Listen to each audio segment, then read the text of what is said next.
Voltamos com o último tempo do bate-papo esportivo. Pessoal, agora tem uma dica para você que gosta de um bom churrasco, com carne de primeira, comida de qualidade e um ótimo ambiente para você almoçar e levar sua família. Você tem que conhecer o melhor self-service com churrasco do Barreiro. Venha conhecer o Aredes, bar e restaurante, o melhor self-service com churrasco da região do Barreiro. Funcionamento de segunda a domingo, com pratos especiais e diferenciados aos finais de semana e feriados. Telefone 2511-3535, 2511-3535. Endereço na tela para você. Então, pessoal, se você é da região do Barreiro e quer saborear aquele belo churrasco com muitas variedades de carne e com tranquilidade e conforto de poder levar sua família, vá conhecer o Aredes. Você encontrará uma ótima estrutura com espaço kids para as crianças, bom atendimento, comida de qualidade. Tenho certeza que você não irá se arrepender. E falando em coisa boa, hoje é aniversário do nosso amigo Geraldo Pacheco, hein? Vinícius, 58 anos de idade, é isso mesmo? Você acha que ele tem 58? A carinha dele tá mais novinha, né? Mas cadê o homem? que é Cadê 58. o homem? Mostra o homem lá pra gente aí, Adalto. Ó, tô dando a deixa do Vinícius pra gente poder abrir lá no homem, lá. Acho que é o Vinícius que tá fazendo 58, né, gente? Olha o Geraldo aí. Qual que é o recado de hoje, Geraldo? Eu mando recado pra torcida do Atlético. Vai ser campeão da Sul-Americana esse ano. Tá aí, ó, o recado. Eu acredito. Aí, ó, aniversariante do dia aí, o Geraldo veio prestigiar aqui o programa e já deu o recado. O Atlético vai ser campeão da Sul-Americana. Da Sul-Americana até tá mais tranquilo, né? Tá, o brasileiro é que tá difícil, né, mas Sul-Americano, o torcedor já faria uma festa enorme, né? Uma competição super importante que o Atlético tem que valorizar aí com tudo mesmo. Faltam só 3 jogos. Pro Atlético, pro Corinthians também faltam 3 jogos. Mas você vê o Atlético como favorito? Para chegar à final, sim, Breno. Agora, dependendo de quem for pegar na final, o Corinthians, por exemplo, pode ser o adversário da final. A gente viu ontem o Atlético perdeu. Mas é uma competição muito mais próxima, como você falou. É uma meta que o Atlético tem que ir atrás dela com tudo, com todo o foco. Já tem feito isso. O Colón é um adversário que vai ser mais complicado do que o La Equidad, com certeza. Mas o Atlético está ainda muito à frente. Tem essa obrigação, sim, essa maior responsabilidade de chegar à final. Aí chegou na final... Aí não tem como a gente Lembrando que a final é jogo único. Jogo único no Paraguai. Campo neutro, em Assunção. Pode não ter, mas a gente sabe, por exemplo, se pegar o Corinthians, vai ser uma invasão de corintiano lá, né? De qualquer jeito vai ser difícil. Até acho que neste aspecto seria melhor pegar o Del Valle, caso avance a final, porque o Del Valle não tem uma grande torcida. Então eu acho que teria maioria de torcedores atleticanos, esse apoio da torcida é importante. Se for o Corinthians... Aí deve ter uma maioria de torcedores corintianos. A gente sabe como que é a torcida do Corinthians, o tamanho. Por esse aspecto, acho que seria mais complicado para o Atlético. Agora, falando de Cruzeiro, falando de jogo decisivo, quarta-feira, tem Porto Alegre, Cruzeiro e Inter, é Copa do Brasil, o Inter joga pelo empate. Mas, Guilherme, como é que você vê o momento do Cruzeiro com essa mudança de treinador? Talvez há um mês atrás, com o Mano Menezes, não tivesse aí a torcida tão otimista quando a gente vê que uma boa parte da torcida do Cruzeiro vê que a coisa não acabou. Mas há um mês atrás, com o Mano Menezes aí, depois daquela situação do jogo aqui, toda uma situação de que assim, olha, parecia que era uma terra devastada, o Cruzeiro já estava desclassificado, a coisa mudou. Mudou muito pela situação do Rogério Ceni ou pelo time que tem demonstrado futebol melhor? Como é que você vê isso? Eu falei até isso, Breno, em entrevista que dei à Rádio Gaúcha na manhã de ontem, na manhã de domingo, justamente sobre essa mudança de clima, né? A esperança do torcedor do Cruzeiro, ela foi renovada, até porque mudou o comando técnico, o Rogério Ceni chegou, deu um outro ambiente para a Toca da Raposa, o ambiente lá estava carregado, estava negativo, o time não conseguia vencer, os jogadores não davam uma resposta àquilo que o Mano Menezes pedia, né? Aquilo que o Mano Menezes tentava implementar nas partidas, e com a chegada do Rogério Ceni isso mudou. Não que o Cruzeiro faça agora um jogo vistoso, maravilhoso, não, que a gente até comentou isso aqui, tem falhas para serem corrigidas, mas mudou. O futebol é aquela história, é confiança, é clima.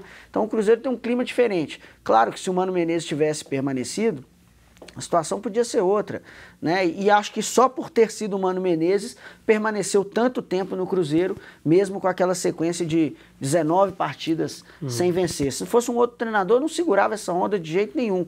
Então, fosse o técnico Mano Menezes, talvez o torcedor já teria lavado as mãos, batido palma, mais uma vez chegou a uma semifinal, terceira vez consecutiva em semifinais de Copa do Brasil, vamos pensar no ano que vem. Agora não, agora a história é outra. Foi apenas 1-0, da mesma forma que o Internacional surpreendeu o Cruzeiro no Mineirão. O Cruzeiro também pode fazer 1-0 lá e levar para os pênaltis, e pênaltis vai ser quem tiver mais competência. Então tá tudo em aberto.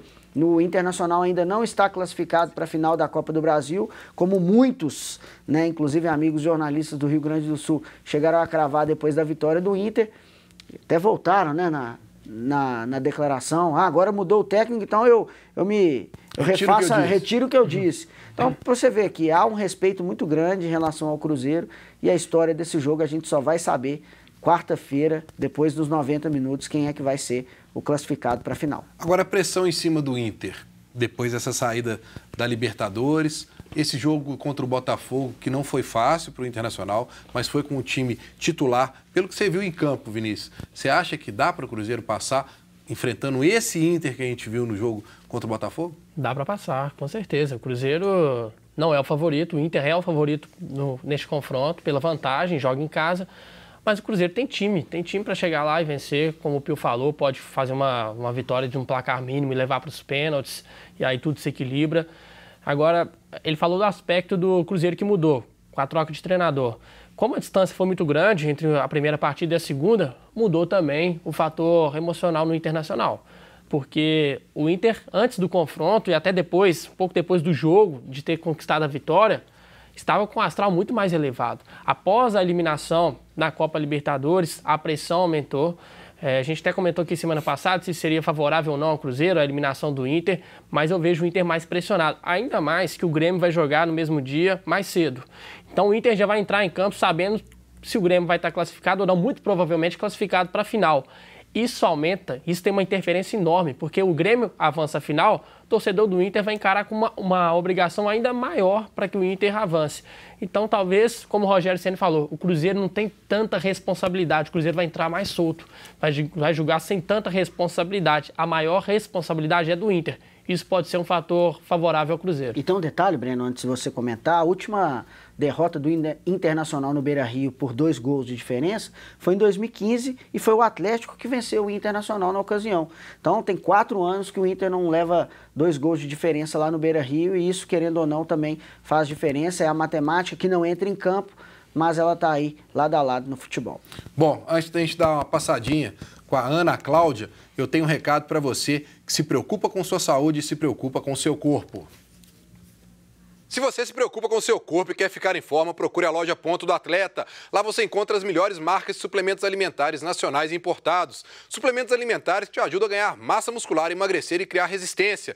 Cuide do seu corpo, entre em forma com o Ponto do Atleta. Lá eles dividem tudo em até 6 vezes. Visite uma das lojas. Telefones e endereços na tela para você.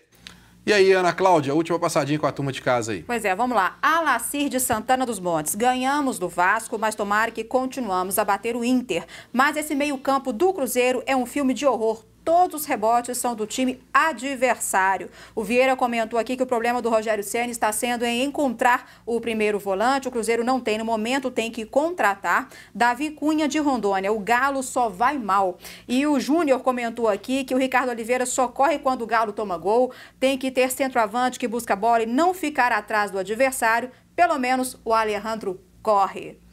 É, o torcedor aí pegando no pé do Ricardo Oliveira mesmo, né? A situação do artilheiro é o seguinte, se não faz gol, meu amigo, aí não adianta. Você pode correr à vontade, o negócio é bola na rede. E ontem ele saiu bastante para buscar o jogo. Saiu, participou. E não é o papel dele. Ele não vai tirar o centroavante da área, não dá, não tem como. Ele tem que jogar na referência. Se a bola não chegar no Ricardo Oliveira é o cara da conclusão, não é da correria. Contrata o Bolt. Você quer correria, contrata o Bolt. Já tem um Bolt. Mas esse aí é o do Oiapoque. Mas não adiantou muito não, viu, Guilherme? É o Oiapoque, aí não vale a pena. Bom, vamos conferir como é que ficou a classificação do Campeonato Brasileiro. Tá aí, ó, Flamengo é o líder da competição com 36 pontos, junto com o Santos.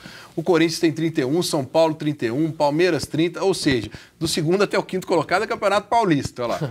O Internacional com 27, o Atlético com 27, o Atlético já em sétimo, caindo, a coisa tá ficando feia para o Atlético. Bahia com 27, Atlético Paranaense 25, Botafogo se mantendo ali entre os 10, 23. Adversário do Galo, né? Grêmio 22, O Grêmio tem que sair de fora. Tá errado esse lugar da colocação do Grêmio, ficar na segunda parte da tabela aí, hein? Fortaleza 21, Goiás 21, Ceará 20, Vasco 20. Cruzeiro deu uma guinada, mas ainda é o primeiro time ali fora da zona de rebaixamento com 18, mas já abriu 4 pontos de vantagem contra a Chapecoense, que tem 14, Fluminense 12, CSA 12 e o Avaí 7. Hoje tem Fluminense e Avaí. O Fluminense, se vencer, pode chegar a 15, mas ainda fica na zona de rebaixamento e o Cruzeiro fica fora. Importante, mais uma vez, essa vitória, então, contra o Vasco, justamente por isso, né? Foi importantíssimo vencer o Vasco, por isso que o Cruzeiro entrou com o time principal, até porque tinha que dar essa resposta. E aí aumentou a confiança para quarta-feira. Imagina se tivesse tido um resultado negativo. Aí seria ruim no Brasileiro e ruim também para a Copa do Brasil. E o Atlético agora é ligar o alerta, Vinícius. O alerta já tá ligado. Já tá ligado. Já tá ligado, porque eu pego o Botafogo se vence o Atlético, encosta no Galo também. Então, tem que vencer agora fora de casa, recuperar esses pontos. Tá aí. Bom, gente, chegando ao final do programa hoje. Valeu, Guilherme. Um abraço, Breno. Valeu, Vinícius. Quem perdeu um trecho do programa tem reprise 11 horas da noite, encontro marcado amanhã, 1h da tarde, aqui na TV Horizonte. Grande abraço a todos. Até amanhã.